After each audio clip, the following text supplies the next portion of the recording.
Hello once again. I'm here again with chemist John Morris Pendleton. David was house sitting for friends that had gone to the United States. About sunset, two teenagers come running up the street howling about this big bird. David looked up and saw it and wasn't impressed at first until it flew overhead and he saw just how big it was and ran inside. Just how big it was. Just how big it was. Also, again, a pterosaur that's as close to the appearance of a modern bird as possible. At a good distance and at a glance, are you sure you'd be able to tell me the difference accurately between this and a frigate bird? How sure? Because when I have still pictures, I can tell the difference pretty easy. But if I saw this in flight in the sky way above my head, I'm not sure I could tell the difference at all. Interesting that use of the term big bird, by the way. That's the same term the cleaning lady in her village used. Is this the same kind of big bird that they saw? Because I'm starting to get an idea about what might have been going on there too. In fact, this entire thing is starting to seem like a case of slight confusion and not much else. Except the Dolpho, of course. I'm pretty sure that guy's yanking your chain. For Andres, it was harvest time and he was working in his field. He went out at 3 o'clock in the morning because there was a full moon, pleasant weather. Are you seriously about to present me a 3 o'clock in the morning sighting right now? People can't even identify things by sunlight and you think they're going to identify it properly by moonlight? And he's organizing his bean vines together for the process of harvesting them. And he thought on two different occasions that a shadow went past him. If he had, no, that was just me. Then finally he happened to turn and look, and this thing was flying right at him.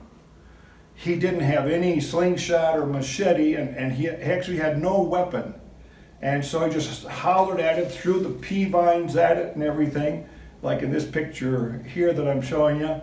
And eventually the thing left him alone. So the story is, a man got scared by a bird in the middle of the night. A bird he definitely would not have got a good look at, or a good idea of its size, because it was the middle of the damn night, the thing seemed to be flying at him at speed, and he was in a panic. Why is it that even if I take all your stories at face value, they're still entirely unconvincing? He identified in the book what he felt that he had seen.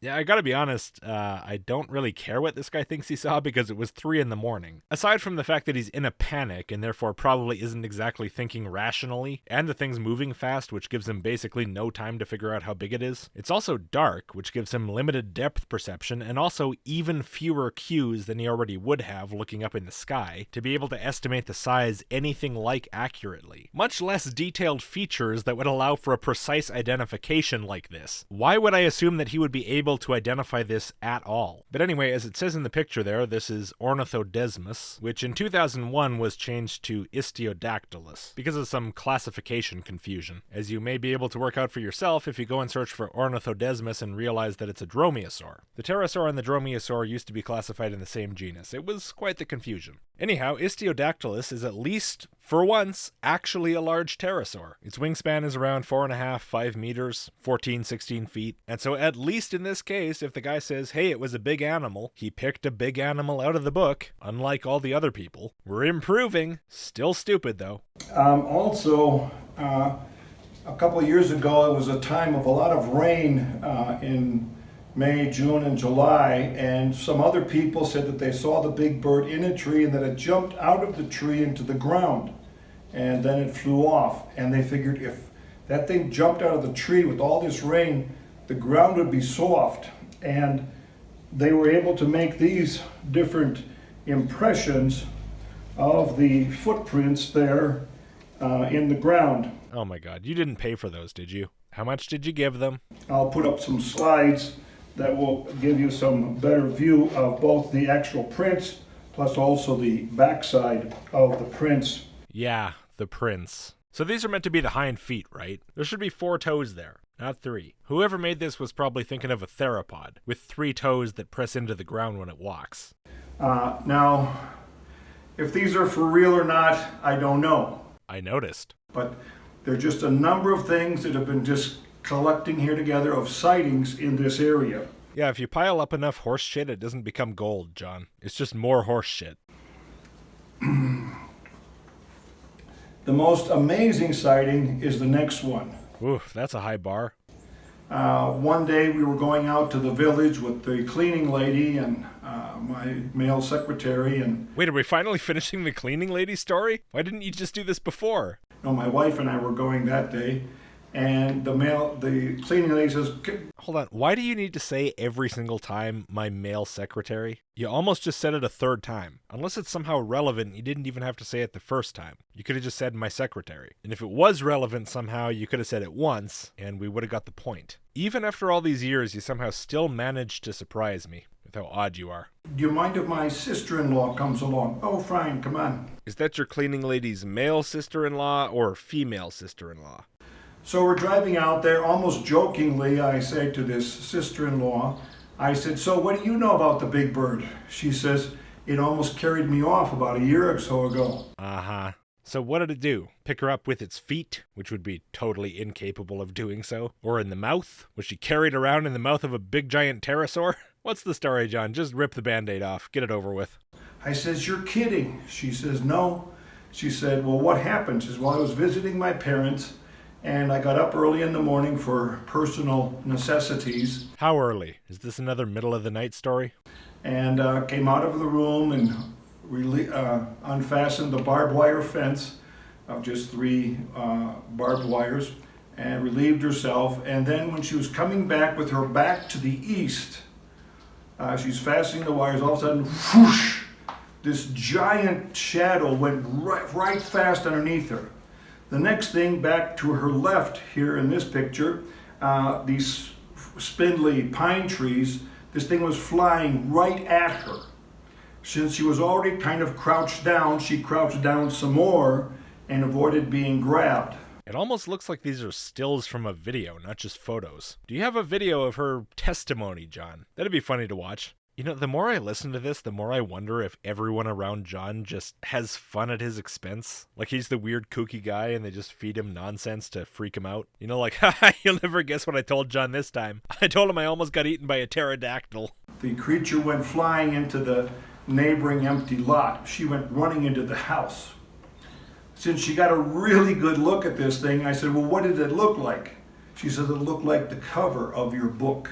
You know, I have a very hard time believing that something the size of a pteranodon would have any success keeping itself a secret for all this time. And by secret, I mean a story that random people tell you but nobody ever actually documents properly. Essentially a cryptid. Seriously, do you ever wonder if maybe you really are just the butt of a joke? In a video interview that I did with my male secretary. We know your secretary's a guy. It's okay, John. It's current year. I promise, it's not that surprising.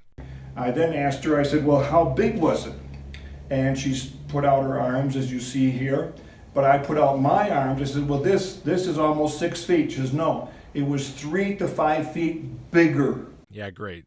Again, what time in the morning was this? Whatever, there might be more details in the video. Maybe she says some other things that clarify, but I don't know where the video is. Maybe it's not even on the internet. So that's helpful. This is amazing. This was real evidence. How? And not only that, but her father, her mother, and her brother at different times near their house saw this creature over time. Did she tell you that? But coming up to the present dates, some of the most impressive cases of repeated sightings have been in the last few years near the village. It happens during irrigation time. There are central wells that service numbers of fields. Once a week, you get water for 24 hours to water your fields. The water is gotten from the canal near your field by a siphoning method.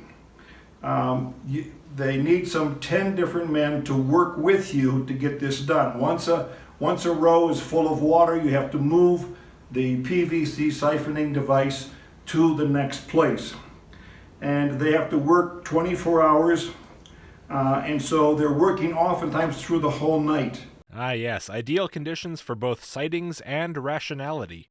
But there have been so many sightings of this big bird. It is so big that there's some men that will no longer work in certain areas. They won't even work at all because of the fear of these big birds. Yeah, I'm sure that's why they don't want to continue their 24-hour physical labor shifts. I'm sure you didn't just hand them the perfect excuse in the form of being afraid of Big Bird. Now my plan is the following, is to make a simple thing. Here's a picture of what the field is like. Yeah. As fields go, 4 out of 10. Andres has some property that's his that he's going to let us use. The idea is to make an area that's 33 feet wide by 66 feet long. The little red circles in this display. Well, let's see here. Camera, 2 lambs. Camera, 2 goats. Camera, 2 pigs. Camera with fish skins. Camera with pig blood. Camera with eucalyptus oil. Genius. The little red circles in this display are the places where we'll dig holes about 18 inches wide and deep, fill it with a mix of concrete and gravel, and we'll put pieces of rebar through the 10 feet high steel pipes. Okay, so the red dots around the border are the posts. I see you've arranged them in a very unpredictable, uneven design. I guess that must be to confuse and bewilder the beast. Which will serve as posts for holding up the fence. The rebar is to keep the post from coming out of the ground. Isn't that what the concrete's for? You see there's 6 different locations where there'll be cameras. These cameras are with an infrared flash, and they have Wi-Fi connection to my cell phone and to my computer. Now I'm starting to understand why you waited a decade and a half. You couldn't have done this before. The affordability of cameras with Wi-Fi was just not there. It just was not feasible. For bait, we will have 2 lambs. Makes sense. 2 goats. Sure, a bit of variety, okay. 2 pigs. Little overboard, but all right. And lots of fish skin and guts. Well, you never know. A 5-gallon bucket of pig blood. Okay, I'm not understanding that one. And eucalyptus oil with leaves. Okay, it's a big bird, not a big koala. Wait, I mean, it's not a big bird either. Once the big bird comes, we will shoot it with a CO2 rifle that will shoot a syringe-type dart with a tranquilizer drug. And what if this drug doesn't work on a pterosaur? What are you going to do? I also have a compressed air-powered net gun that will shoot over the animal for him to get entangled in. Good thinking. Double it up. Now, how are you going to deal with the caustic toxic breath? Thirdly, we will cover the downed animal with a used publicity tarp and then wrap him up with ratchet straps. Can I suggest that you invest in a new tarp for this? I feel like this is of sufficient importance to avoid used equipment. Can you imagine? No. The impact in the world if we were to capture a live pterodactyl dinosaur? No, I really can't. Because for one thing, there is no such thing. There never was. Pterodactyls are not dinosaurs. And for another thing, I'm not going to waste the energy even bothering to imagine it because it's not going to happen. It would be for the glory of God. And if it doesn't work, is that also for the glory of God? Does he get stuck with the failure? As you can see, the listing of materials that we'll need, we have an estimate of some $5,584 for everything.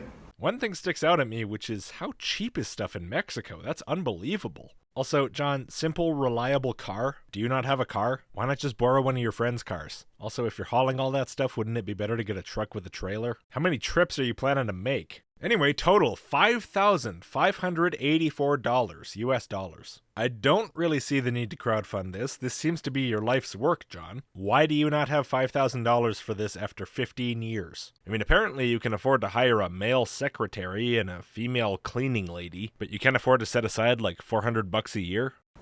I also have good news that we've already received our first $500 toward this. Yeah, apparently, according to the GoFundMe, that came from Dr. Robbie Carpenter of Kerrville, Texas. Kind of feel like that should have come from you. Kind of feel like all of this should have come from you. But hey, maybe Dr. Robbie wants to see this happen as much as I do. This is such a great opportunity. I have been studying about this, getting reports since really 2007 in this area. And I believe now is the time that we can make it happen. We're really prepared to do it right, and have this exciting capture of a living pterodactyl dinosaur. You know what, John? All skepticism aside, I think you can do it, buddy. I believe in you. And with your audience at your back funding that GoFundMe since December, I'm sure you're already ready to go. Let's have a look. $100 raised from 6 months ago. Oh, that's not good. I bet that's a seed donation too, isn't it? That was you donating to make it look like there's some kind of interest, probably. Tom Horace Henderson. Of course, it might have helped if you actually linked your GoFundMe page from your YouTube video, but I guess you made the video to go on your GoFundMe page and you just relied on people randomly stumbling across your project. Because, you know, that's the best way to publicize this kind of thing. So listen, John, in all seriousness, I've also sent you an email about this, but I want to say it here as well. Let me come to Mexico. Let me help you with this project. I'll help build the cage. I'll help set up the cameras. I'll help haul the fucking fish guts. And if that crowdfunding doesn't manage to pick up, I'll help with that too. Maybe by starting a GoFundMe of my own to help me crowdfund my trip to see you. And all I ask is that I'm allowed to film the entire thing as a little documentary. The Pterosaur Trapping Adventures of Logicked and John Pendleton. The title can use some work, but you get the point. We can argue with each other, all our little disagreements, our little odd couple dynamic. I think it would be the best thing ever put on YouTube. Please, John. Please, John, please. Seriously. I am not kidding. I will show up in Mexico. I will film a documentary. Obviously, I'm not going to walk around the Mexican desert in a mask, so I'll dress like a normal person and act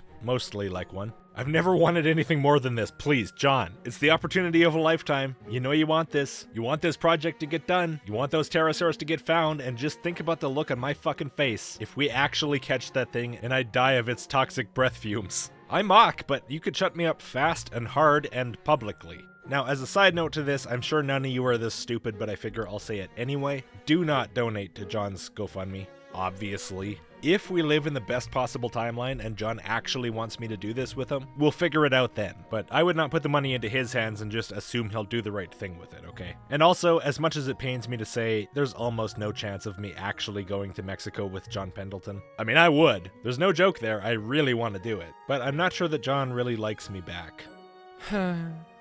Be a part. Here you can write to me questions and comments to my email, and I'm looking for you to become a part to GoFundMe. God bless you. Bye. Bye, John. It's been really exciting talking to you again. I really hope you'll get back to me soon in response to my offer. I think we can make this thing happen. I think we can make one of the best documentaries in documentary history. I think we can get that cage built, we can get that pterosaur caught, and give the glory all to God, of course. So hopefully next time I see you, it'll be in Mexico.